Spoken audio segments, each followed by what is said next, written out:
It's a crisis happening in real time that's threatening the livelihoods of dozens of Maine farms.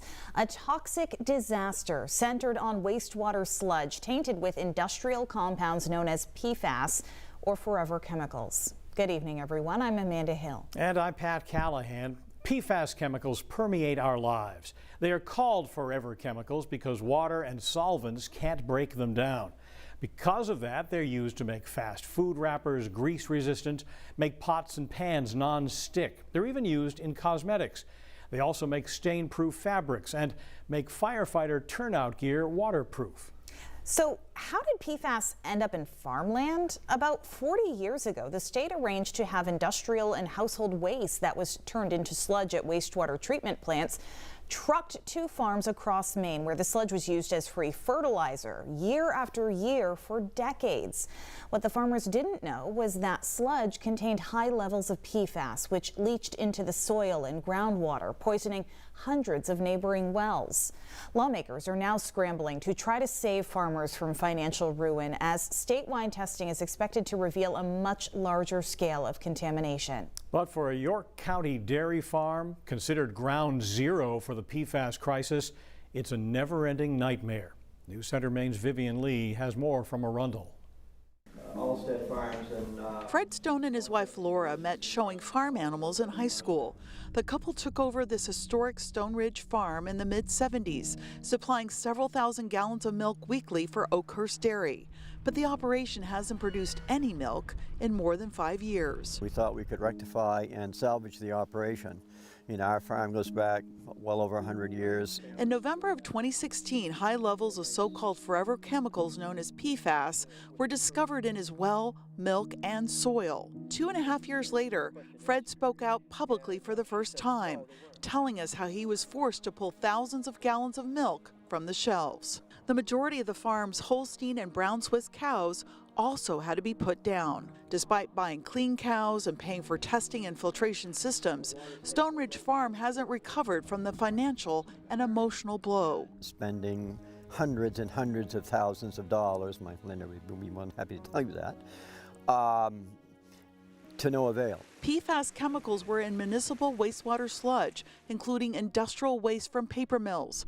Starting in the early 1980s, Fred and hundreds of other farmers were encouraged to use the sludge as fertilizer to prevent it from ending up in landfills. We helped the towns out, the towns helped us out. This is Stone's license to spread sludge, issued by the Department of Environmental Protection back in 1986.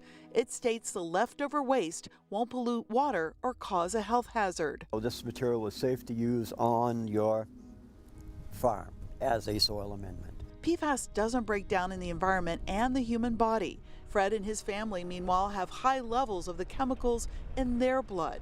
All have health issues doctors can't explain. I have full-blown Parkinson's, where I take the meds and I fall down a lot and everything else. And there's no family history. Throw them on the sides like this.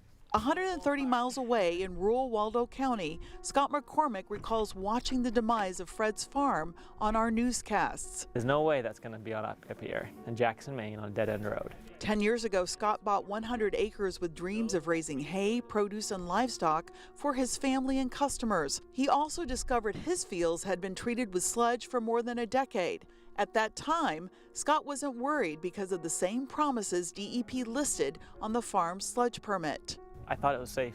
I thought it's old farm ground and we're going to restore it. But his family's world turned upside down in February when their farm was identified as a hot spot for PFAS contamination. Rather than wait on state regulators, the couple tested their drinking water. The results showed PFAS chemicals nearly 70 times above Maine's safe limit. The couple, who have a 7-year-old daughter, also just welcomed a baby girl. State medical officials said the chemicals could pass to the baby through breast milk. But Scott's wife was still encouraged to continue breastfeeding for the health benefits. She's breastfeeding. The baby's fine. We're fine right now, but we're still scared because no one really knows at what levels is something going to happen. Lawmakers are taking the first step in providing a safety net of tens of millions of dollars to address the crisis in real time. So far, testing has identified 10 farms with high levels of the chemicals, but that process is expected to take years. Even though $100 million sounds like a lot of money, we don't totally know the scope of PFAS contamination yet and how many farms will be impacted. Amanda Beal is the commissioner of the Department of Agriculture, Conservation and Forestry. She recently testified in favor of legislation that would set up an advisory committee. Now that committee is expected to be made up of food producers, farmers, environmental and health experts, and they would allocate funds to cover impacted farmers' health and business costs, expanded testing, research, buy contaminated land, and long-term health monitoring. Scott, meanwhile, is waiting for the results of blood tests he had to pay for, which could run more than $1,000. Samples from his livestock are safe, but additional testing of soil and hay, his primary crop, will take place later this spring. If his fields are found to be contaminated, there are very few options. I am for solar panels and all that, but not looking out my front door. I just didn't buy this for this. As for Fred, that help will be too little, too late. The third-generation farmer surviving on government assistance and the generosity of others is stuck with acres of contaminated land no one will touch. You've taken my value away. And no price tag is expected to make this farm and his family whole again. In Arundel, Vivian Lee, News Center, Maine.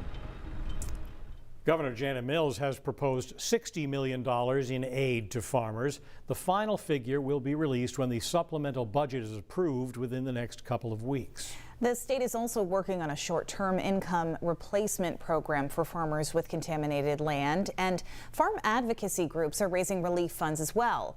We have more information on our website and our News Center Maine app.